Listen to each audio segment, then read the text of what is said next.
untuk. Jadi Pak Karni mungkin sekarang kalau mau jujur menjadi begini ingin menunjukkan kepada seseorang dari masa lalu, oh nih gua udah jadi wartawan. Siapa tahu kenapa kita kalah sama supir truk? Supir truk lebih jujur, kalau dia ditolak ditulis kutunggu jandamu, truknya itu lewat terus di depan rumahnya Pak. Itu, kita kan enggak, kita bukan.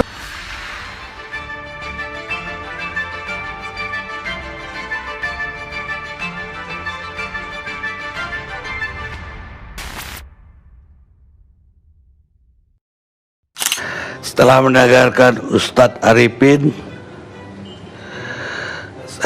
kita perlu juga dengar Romo Sujiwotejo, Presiden Jancukers. Kiai, apa fatwanya Romo terhadap diskusi kita malam ini?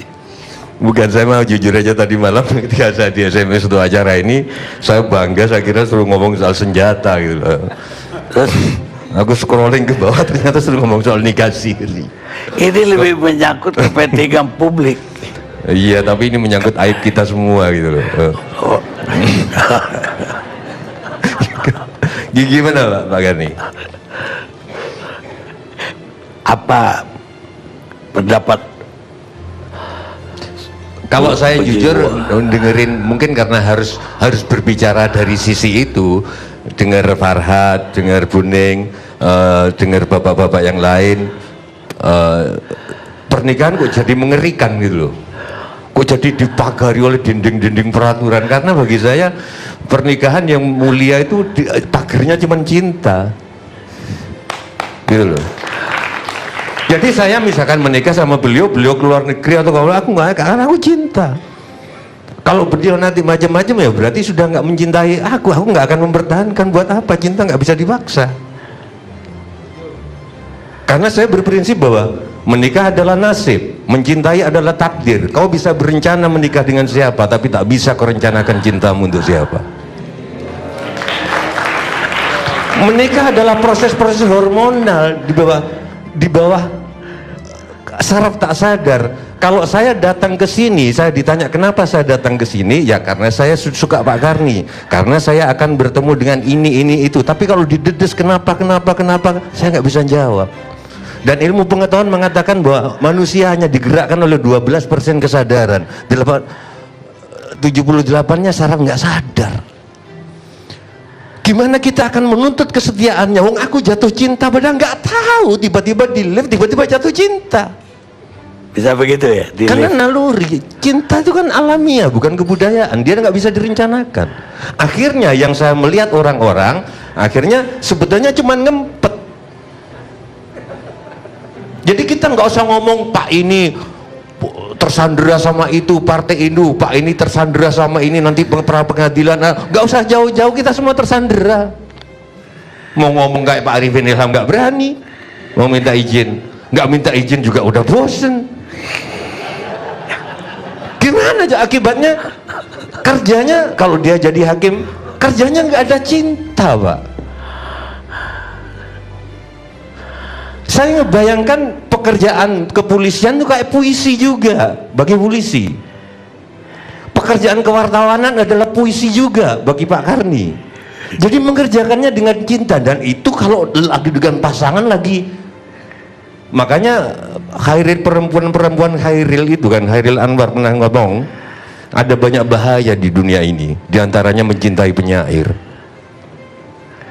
Jadi aku jatuh cinta, misalkan aku perempuan, aku jatuh cinta dengan Pak Argo, sedemikian sehingga Pak Argo membuat puisi di kepolisian, prestasi kayak bikin puisi semua, Pak Jokowi kayak bikin puisi. Jadi itu, nah padahal cinta nggak bisa dipaksa Pak, ada waktunya. Kalau kita mau jujur, 5 tahun pertama Pak suami istri itu Pak, 5 tahun berikutnya ini jujur-jujuran, sorry, 5 tahun kedua udah kayak temen, 5 tahun berikutnya kalau nggak kayak bapaknya atau kayak ibunya udah gimana coba Pak. Sementara peraturan gimana gitu kok banyak banget. Rahwana itu membangun Alengka karena cinta, Pak. Dia ditolak terus sama Dewi Cinta nih, karena ditolak terus dia bangun Alengka. Saya menagih pemimpin negeri ini, kenapa kok sekarang kita kebangsaan ini kekurangan greget gini? Karena mungkin kekurangan cinta. Jadi flat kebangsaan ini. Tapi saya tetap menyanjung pernikahan karena menurut saya ini guyon aja. Menteri Dikti kedudukannya tidak lebih rendah dari Menteri Agama. Menteri Agama lebih tinggi karena ijazah itu nggak bisa dipakai untuk jaminan utang, Pak, tapi buku nikah bisa, Pak. jadi itu saja. Jadi itu saja, Pak. Pak Kani mungkin ada. Jadi kalau mau jujur, semua orang bergerak atas dasar kecintaannya, dan dia menjadi presiden atau dia menjadi polisi ingin menunjukkan kepada kecintaannya, terserah cintanya itu adalah pada istrinya yang sekarang atau pada mantannya. Kok itu yang lebih jujur, Pak, bahwa demi bangsa dan negara itu oke lah untuk. Jadi Pak Karni mungkin sekarang kalau mau jujur menjadi begini ingin menunjukkan kepada seseorang dari masa lalu, bahwa nih gua udah jadi wartawan. Siapa tahu kenapa kita kalah sama supir truk. Supir truk lebih jujur, kalau dia ditolak ditulis kutunggu jandamu, truknya itu lewat terus di depan rumahnya, Pak. Kita kan enggak, kita bekerja demi negara. Enggak, saya termasuk orang yang membentuk Soekarno nasionalisme Soekarno, bukan Cokroaminoto. Pembentuk nasionalisme Soekarno adalah orang Belanda yang mengusir karena dia pacaran sama orang di Belanda dan dikatakan anjing. Sejak itu nasionalisme Soekarno bangkit. Cinta, Pak. Dasar. Ya jadi ya Cokro nanti yang moles-moles yang Soekarno jadi wah anten ono ya.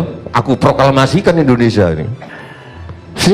Jangan-jangan ini bukan ini jangan-jangan ketika proklamasi gitu sebenarnya dia lagi mengingat ingat di tepi sungai di Surabaya ketika aku dikatakan anjing. Gagah jadi hidup, Pak. Cuman saya nggak banyak keberanian untuk minta izin kayak Pak Arifin Ilham itu, gimana ilmunya gitu. Saya kira